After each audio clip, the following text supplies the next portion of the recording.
es que se antoja difícil, muy difícil, o por lo menos a muchos de nosotros la imaginación no nos da los alcances que implica el cambio climático, tanto en materia económico, político, social, y el impacto que tiene sobre nuestra vida. Por eso vamos a enlazarnos de nuevo con el doctor Martínez Solimán, coordinador de Naciones Unidas en México, para que él nos explique cuáles son justamente los alcances, cómo es que nosotros, los individuos de a pie, podemos entender en qué nos afecta el cambio climático. Doctor.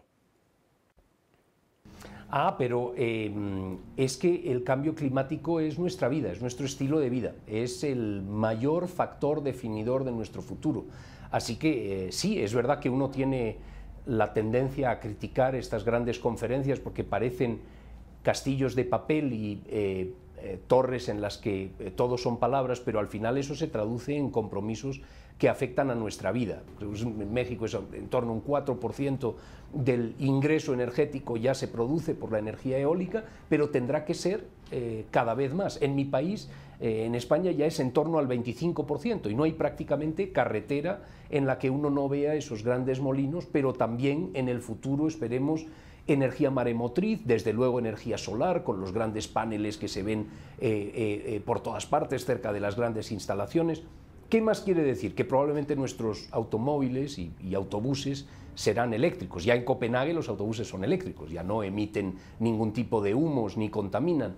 Así que yo creo que es bastante claro que lo que se está discutiendo en Copenhague y se discutirá en México el año próximo, y a lo largo de este año será el gran tema para llegar a un acuerdo, afecta, impacta nuestra manera de vivir, nuestra manera de transportarnos, nuestra manera de trabajar, nuestra manera de calentarnos y de refrescarnos cuando hace calor, incluso nuestra manera de pasar una vacación, porque el paisaje costero, el paisaje forestal, el paisaje del desierto está cambiando de una manera muy, muy radical. No es ya que los ositos polares que merecen nuestra simpatía pues ya no tengan hielo sobre el cual vivir, es que para un país megabiodiverso como es México, que tiene tantísimas especies, pues estamos en riesgo de aquí al 2100 de perder el 30% de esas especies si no lo remediamos. Como esas, son muchas las consecuencias. Se habla de una subida del nivel del mar medido en Veracruz de 1 metro, se habla de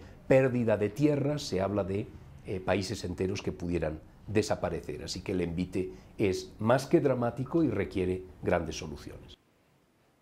Gracias, doctor, por sus comentarios. Regresamos con usted más adelante para conclusiones. Y mientras tanto aquí, bueno, quisiera yo saber si efectivamente es así, tan simple. Sí, bueno, yo creo que lo que está viviendo la humanidad es una crisis ahora que sí que mundial. Como habíamos platicado anteriormente, hubieron algunas crisis ubicadas en algunas regiones, en Europa, en Asia, pero ahora estamos hablando de una crisis mundial. Y tanto ha sido esta conciencia por parte, y lo padece también la humanidad, que pues ha obligado a un presidente de Estados Unidos como Obama a que se presente. Realmente la presencia de Obama ha sido por una conciencia del pueblo norteamericano, muy seguramente. Y entonces yo creo que la presencia social es la que está obligando a que haya un cambio y a un nuevo esquema mundial, dentro de lo cual estará obviamente el considerar que la parte ambiental, la forma de evaluar la economía tiene que ser de una manera sustentable, ¿no? A largo plazo, esto que va a implicar en los ciclos de vida, el reciclaje, en fin, todas esas serie de factores que hoy por hoy no están considerados van a tener que incluirse. Entonces, yo creo que va a haber un nuevo orden. Sí, claro, porque hasta donde yo escucho, también versión del mismo doctor Martínez Solimán, hablamos estamos enfocándonos en cuestiones energéticas, cómo obtener energía eléctrica, cómo hacer que nuestros vehículos funcionen, cómo hacer que las fábricas pues hagan generar sus motores, etcétera, etcétera. Pero de allí a la elaboración de las prendas, de la obtención de la comida, a la extracción de agua, a la limpieza de las presas, de los mantos de agua, ¿qué no también eso implica el cambio climático? ¿No es parte de...? Totalmente. En el último inventario de emisiones que tenemos en México, se dice que el 14% de las emisiones, por ejemplo, vienen de los residuos sólidos, ¿no? Eso es, además, la mayor parte de las emisiones vienen de la generación de la industria eléctrica. Entonces tampoco es como un modelo alternativo el coche híbrido que necesita electricidad, por ejemplo. La deforestación es un tema que también es uno de los temas importantes ahorita en Copenhague. Creo que México está adoptando el deforestación cero a 2020, por lo menos eso se dijo en Copenhague. El tema que lo comentabas al principio es cómo realmente vamos a tener la disminución que tenemos que tener por deforestación, por cambio de uso de suelo, por residuos sólidos, nosotros somos un país petrolero y tenemos una dependencia enorme del petróleo. Y estamos obligados ahora ya a cambiarlo, ¿no? Sí, el tema es cómo México va a cumplir esos compromisos ambiciosos y el liderazgo que ha mostrado en Copenhague, cómo se van a cumplir acá. Cuando uno revisa los planes de crecimiento de CFE, están todavía carboeléctricas por abrirse, ¿verdad? O sea, falta realmente hacer coherente el discurso internacional con el discurso nacional, y creo que eso es clave. Claro. Claro, porque aparte, bueno, estos son los actores, digamos, México tiene el privilegio, no sé, bueno, más bien no sé si sea un privilegio en este tipo de circunstancias, pero está entre, digamos, las 20 naciones que llaman a la puerta y sus presidentes son escuchados, están bajo la mira. Pero hay un resto todavía grande de países, África, por ejemplo, yo hubiera querido escuchar a algún presidente africano que los reflectores se pusieran en el podio ahora en Copenhague y escucharan lo que los países africanos tenían que decir, o países centroamericanos. Entonces, está también la balanza inclinada, sigue inclinada hacia los países en vías de desarrollo y hacia los grandes países que son también los grandes contaminantes. Y vuelvo a lo mismo, ¿qué estamos haciendo? ¿Para qué se está negociando? Yo, de a pie, sigo sin entender. Sí. Dentro de la CCA, que es una comisión trilateral, que déjenme decirles un breve paréntesis, está conformada por los 3 países, Estados Unidos, Canadá y México, a raíz del Tratado de Libre Comercio para resolver el problema ambiental.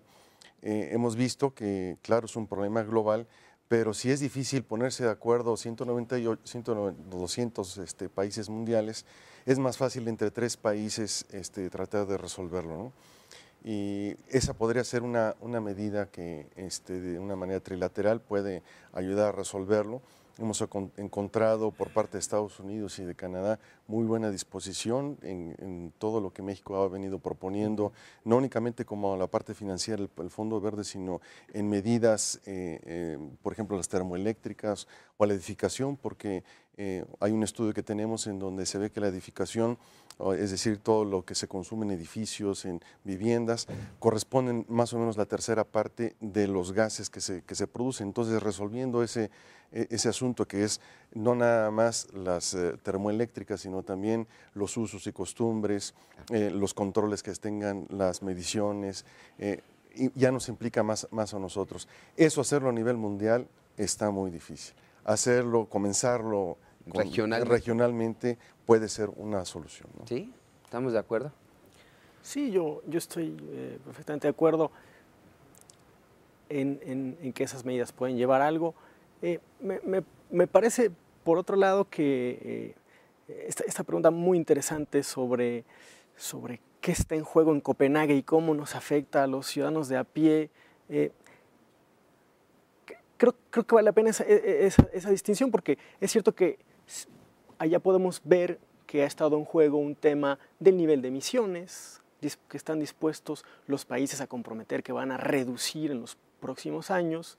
Está en juego el tema del financiamiento, y está un financiamiento que es para un poco establecer un mecanismo redistributivo por ese daño ambiental histórico que han hecho los países desarrollados o los países en desarrollo, y está en juego el asunto de quién se va a encargar de monitorear y vigilar si los países cumplen con lo que está comprometido. Eso es lo que está en juego entre los jefes de Estado, pero yo creo que también están en juego otras cosas para los ciudadanos de a pie, porque de pronto escuchamos mucho estos pequeños gestos que podemos realizar todos, de no utilizar menos nuestro coche, usar de los transportes eléctricos o simplemente usar el transporte público, de un adecuado procesamiento de basura, creo que a veces estamos un poco pensando desde la perspectiva de un ciudadano del norte.